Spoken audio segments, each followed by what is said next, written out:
I'm gonna continue from my last video. It's been a while since I posted something. The last video I was on the beach that first night. I wound up spending 2 more nights on the beach. Weren't as bad. I parked in the back near the sand dunes. Didn't have to worry so much about some drunk guy driving over me in the tent. Got a ticket for an overdue inspection 2 days before I put my Jeep in storage. So what I did is I sat under that shade tree again in Walmart. I was really angry, and then I was sad again. Felt like I was being torn in half. I had nothing. No prospects, no job, no money. I had maybe $30 left in my pocket. And the reality of making up a sign and begging for money, that was my next move. And even if I did that, I was losing my car insurance. And if you don't have car insurance, you get caught, they take your vehicle. And that would have been the bottom of the barrel. So I made up a plan in my head. I didn't want to do this. When I left New York 5 years ago, I never looked back. I never regretted it. I loved having my own place, being my own person. I grew as a human being. But where I was at this point, in a place that I want to live for the rest of my life, and being homeless. So I made a plan, and my other sister said she'd fly me back, pay for the ticket. So I said, okay. So she found a flight, 2 flights. Actually, it wound up being 3. So I went that night and spent the night on the beach again. This time the holiday was over, and there wasn't a soul on the beach. Nobody. It was a little cooler out, so it was better. I woke up at 5 a.m. Packed all my stuff up in my Jeep. Drove all the way to the gym. 35 minutes. Went in there and took a shower. Charged my phone. Knowing that I had to drive to my storage unit. Change my storage unit out to a bigger one, a 10 by 20. I had to go load up all my stuff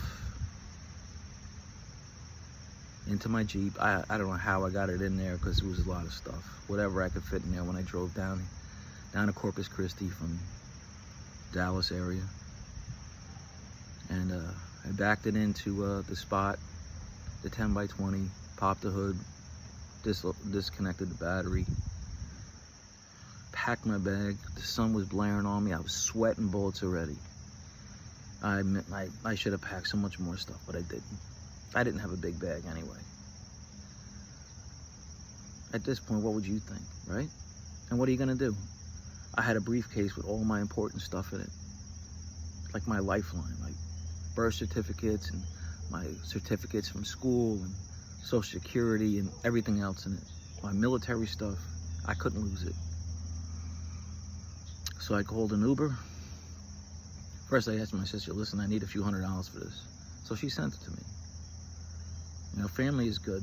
You might fight with them, but they're good. The only thing you have left sometimes. So I got the Uber. She took me to Corpus Christi International Airport.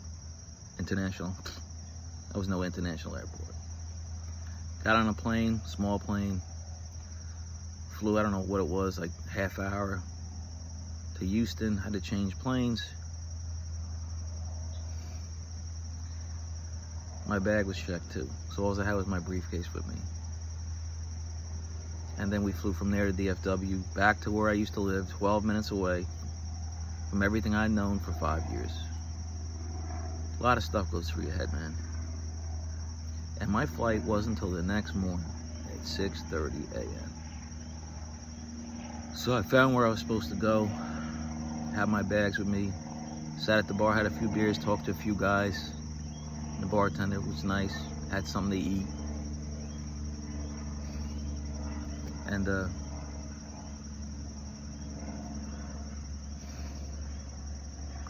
tried to sleep in that place, which was impossible. Some crazy woman was yelling and screaming weird stuff all night. I don't know what it was, but I almost went over to her and gave her an exorcism, because that's how bad it was. I couldn't believe it.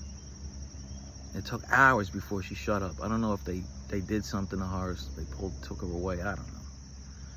But I was exhausted. And now people are showing up. And I finally get on the plane. I had a good spot. There was only two of us. Young, pretty girl. She sat on the end, and my spot was by the window, and there was nobody in between us. Even on a full flight, I lucked out, right? Me and the girl lucked out. So I got into JFK, which was a joke. It was a joke, man. The place is crazy. All the construction. So I waited for my other sister, Mary, to pick me up. Took a while. I was out there for 45 minutes, an hour. I finally got picked up and dropped me off in New York. So I'm in where I used to be right now, in a house that's for sale. But I was stunned, literally stunned for a week. I'm starting to get a grip on what's going on. It's very quiet here. It's a really big house. But, there are boxes everywhere. And I have a feeling it's going to be sold any day now. But I'm here for my brother-in-law and my sister. And I'm good with that. I get to see him for a few months. I have a disability claim out with the military. And that's my ticket, my friends. I pray that I get 100%. That's like $4,000 a month. I can go back to Corpus Christi, get my apartment, and live my life the way I want to live it. But until then, I'm here. At least I got a roof over my head. Even though all the things that I hated about this place, I didn't grow up here. I was here for 18 years. I got soft in this place. To the best time of my life, I should have been doing things and I didn't. I got soft and complacent. I should have left years ago, but I didn't, and I couldn't. So all the same stuff is coming back to me, and that's been a hard thing to get over. But at least I have a roof over my head, and they've been helping me out with money. But I need to get that financial miracle, or I'm done. My knees kill me. My spine is messed up. My sciatic nerves are crushed. I'm 35 pounds overweight. I was in great shape for almost a whole decade. I was working out all the time, thin. I did a Tough Mudder several years ago. I used to run the 5Ks with the New York Rangers every year with my brother-in-law and my cousins. And I'm gonna be 60 in about a week. 60. Time flies, man. But either way, that's my story. I got lucky this way. Right now, if I was more stubborn and stayed, I would have been probably begging for money and food. So you know what? If it's temporary, that's fine. I don't want to stay here. I like the freedom of Texas. You can carry a handgun. Here, you can't do nothing. I feel a little naked without carrying. Everybody in Texas has truck guns and house guns, carry guns. Out here, you're only allowed to have so much stuff in the house, maybe, and you'd have to have a special permit just to carry. That's very rare. You got to be a police officer or something like that. But anyway, that's what's going on now. So you know what? There is some sort of hope out there. You have to navigate through it. You have to let things go sometimes.